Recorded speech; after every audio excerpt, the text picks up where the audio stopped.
Bienvenidos a una nueva videolección de microeconomía. Vamos a seguir con el concepto de elasticidad. Si recordáis, en vídeos anteriores habíamos visto lo que era la elasticidad precio de la demanda. Definíamos la elasticidad precio de una demanda como la variación porcentual en la cantidad demandada cuando variaba porcentualmente el precio de un determinado producto. También habíamos visto cómo se interpretaban los valores de la elasticidad precio de la demanda. En concreto, habíamos visto que la elasticidad iba a ser nula cuando las demandas fueran perfectamente inelásticas, es decir, cuando la cantidad demandada no variase en absoluto ante variaciones en los precios. Por otro lado, cuando cualquier variación en el precio, por muy minúscula que fuera, hiciese una variación infinita en la cantidad demandada, tendríamos demandas perfectamente elásticas y serían funciones horizontales. Entre medias, teníamos todas las demandas elásticas, cuyo valor fuera mayor que 1 pero menor que infinito, o inelásticas cuando el valor estuviera entre 0 y 1. Recordar que una demanda era inelástica cuando era poco flexible o poco sensible ante las variaciones de los precios, es decir, ajustábamos nuestra cantidad demandada en menor medida que lo que hubiese variado o cambiado los precios. De la misma manera, una demanda era elástica cuando ese producto era muy sensible a variaciones en los precios, es decir, los ajustes en la cantidad demandada eran mayores que las variaciones en los precios que había habido. Por último, teníamos demandas con elasticidades unitarias cuando la variación porcentual en las cantidades coincidiese con la variación porcentual en los precios. Hoy vamos a ver que hay más tipos de elasticidades. En concreto, la elasticidad renta se define de manera similar como la variación porcentual en la cantidad demandada de un bien, pero cuando varía porcentualmente la renta del consumidor en lugar del precio. Fijaros que la definición es exactamente igual que la que veíamos para la elasticidad precio, ya que en primer lugar hablamos de variaciones relativas, es decir, de variaciones porcentuales, no absolutas. Fijaros también que el numerador es exactamente el mismo, porque es la variación porcentual en la cantidad demandada de un bien. Lo único que va a cambiar es el denominador de nuestra ecuación, ya que ahora en lugar del precio de un producto, nuestra variable de decisión es la renta del consumidor. Es decir, vemos cómo de sensibles somos en el consumo de un bien a variaciones en nuestra renta.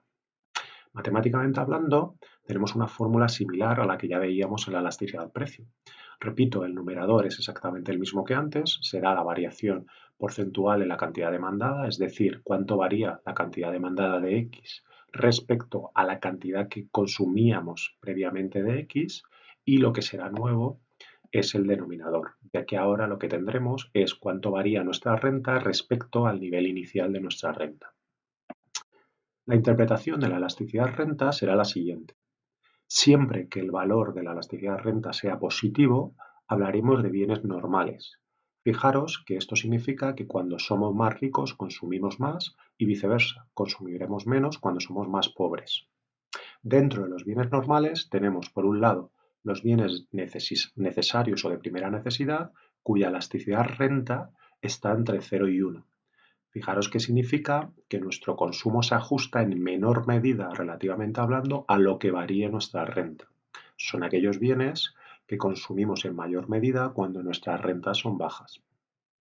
Y por otro lado, los bienes de lujo serán bienes normales, es decir, con elasticidad renta positiva, pero además mayor que 1. Es decir, nuestra variación o nuestra sensibilidad en la cantidad consumida será mucho mayor que las variaciones que haya en la renta, y por eso serán aquellos bienes que consumiremos con niveles altos de renta.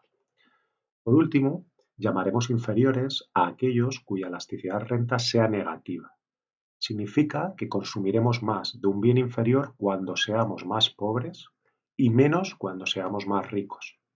Este tipo de bienes inferiores son, por ejemplo, las marcas blancas, que ya hemos hablado en vídeos anteriores, o los bienes de segunda mano. Cuando nuestras rentas son bajas, los consumimos en mayor medida que cuando nuestras rentas son altas. Otra elasticidad importante es lo que llamamos la elasticidad cruzada o elasticidad precio cruzada. Se define como la variación porcentual en la cantidad demandada del bien A cuando lo que varía porcentualmente es el precio de otro bien B. Fijaros que nuevamente la diferencia está en el denominador, ya que ahora lo que varía es el precio de otros productos que estén relacionados con el bien que analizáis. Otra vez hablamos de variaciones porcentuales, es decir, de variaciones relativas, no absolutas. La ecuación matemática es similar a la que ya venimos trabajando en elasticidades anteriores, El numerador es exactamente el mismo, la variación en la cantidad demandada respecto a la cantidad que consumíamos de ese determinado bien, y lo que cambia será el denominador, que ahora es la variación porcentual en el precio de otro bien diferente al que estemos analizando respecto al valor del precio que tenía ese bien. Respecto a la interpretación de la elasticidad cruzada, tendremos los siguientes resultados. Cuando la elasticidad cruzada sea negativa, hablaremos de bienes complementarios.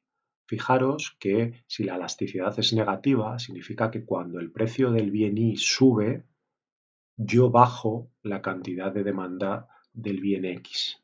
Si sube el precio de otros productos y yo bajo la cantidad demandada de X, significa efectivamente que son bienes complementarios y por lo tanto la elasticidad cruzada es negativa.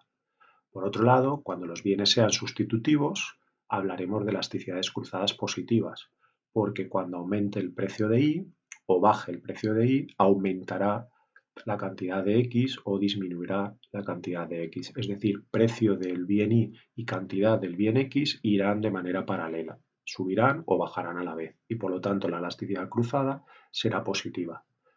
Por último, hablaremos de bienes independientes cuando la elasticidad cruzada sea exactamente cero.